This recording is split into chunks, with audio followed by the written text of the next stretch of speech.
उत्तराखंड के पहाड़ों में बसा एक छोटा सा गांव था गहना घाट। यहाँ की सबसे अनोखी चीज थी नीली झील। एक ऐसी झील जो दिन में चमकती नीली होती, लेकिन रात में हल्की सुनहरी रोशनी छोड़ती थी। गांव वालों का मानना था कि इस झील में कोई पुराना रहस्य छुपा है, लेकिन कोई भी रात में उसके पास जाने की हिम्मत नहीं करता था। शहर से एक युवा फोटोग्राफर आरव यहाँ आता है। उसका मकसद था नीली झील के रहस्यमय रंगों की तस्वीर लेना।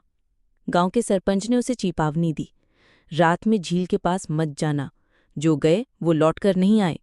आरव हंसकर बोला, सरपंच जी, कैमरा लेकर आया हूं, डर लेकर नहीं। उसकी बेफिक्री में गांव की एक लड़की मीरा भी दिलचस्पी लेने लगी। मीरा सुंदर, समझदार और थोड़ी जिद्दी थी। उसने आरव को गांव घुमाने का वादा किया।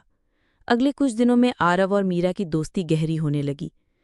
मीरा ने आरव को अपने बचपन की कहानियां सुनाई, कैसे एक बार वो अपने भाई के साथ झील के किनारे गई थी और सुनहरी रोशनी के बीच उसे पानी से किसी की परछाई नजर आई थी।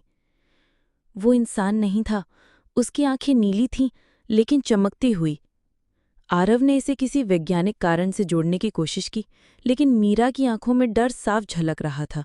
फिर भी दोनों ने तय किया कि वे मिलकर रात में झील के पास जाकर सच्चाई पता करेंगे। पूरा गांव सो रहा था। चांद की रोशनी और ठंडी हवा के बीच आरव और मीरा झील की ओर बढ़े। जैसे जैसे वे पास आते गए, पानी से हल्की सुनहरी धुंध उठने लगी। आरव कैमरा तैयार करने लगा, तभी पानी में लहरें बनने लगीं और झील के बीच से एक नीली चमकती आकृति धीरे धीरे बाहर आने लगी। वो एक लड़की थी, पारदर्शी जैसे पानी से बनी हो, लेकिन चेहरा बिल्कुल इंसानों जैसा। उसने धीमी आवाज में कहा, मेरा नाम अनाया है, मैं इस गांव की थी, लेकिन 100 साल पहले। अनाया ने बताया कि वो और उसका प्रेमी कभी इस झील के किनारे मिला करते थे, लेकिन गांव के लोग उनके रिश्ते के खिलाफ थे। एक रात दोनों भागने की कोशिश में झील में गिर गए। लड़का डूबकर मर गया, लेकिन अनाया पर एक श्राप लग गया। वो झील से बंध गई और केवल रात में प्रकट हो सकती थी। अनाया ने आरव से मदद मांगी, मुझे मुक्त करो ताकि मैं अपने प्रेमी की आत्मा से मिल सकूं। इसके लिए आरव और मीरा को झील के नीचे छुपी चांदी की अंगूठी ढूंढनी थी, जो कभी अनाया ने अपने प्रेमी को उसे दी थी।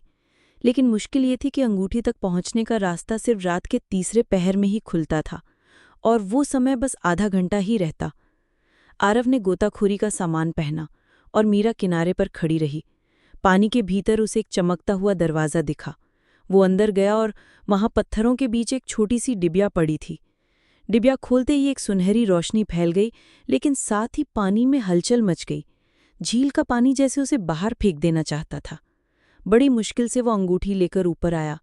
आरव ने अंगूठी अनाया को दी। उसने मुस्कुराकर कहा, अब मैं आज़ाद हूँ। और उसके पीछे पानी में एक युवक की आकृति प्रकट हुई, अनाया का प्रेमी।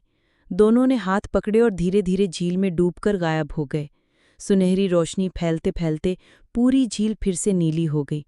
अगली सुबह गांव वालों ने आरव और मीरा की बहादुरी की चर्चा की, लेकिन मीरा ने महसूस किया कि अब उसके और आरव के बीच भी एक अनजाना बंधन बन चुका है, जैसे झील ने उनकी किस्मत को भी जोड़ दिया हो। आरव ने कैमरा उठाया और कहा, कुछ कहानियां सिर्फ सुनाने के लिए नहीं होती, जीने के लिए होती हैं। ऐसी और भी मज़ेदार और दिलचस्प कहानियों के लिए लाइक और शेयर ज़रूर करें। और हाँ दोस्तों, हमारे चैनल को सब्सक्राइब भी करें।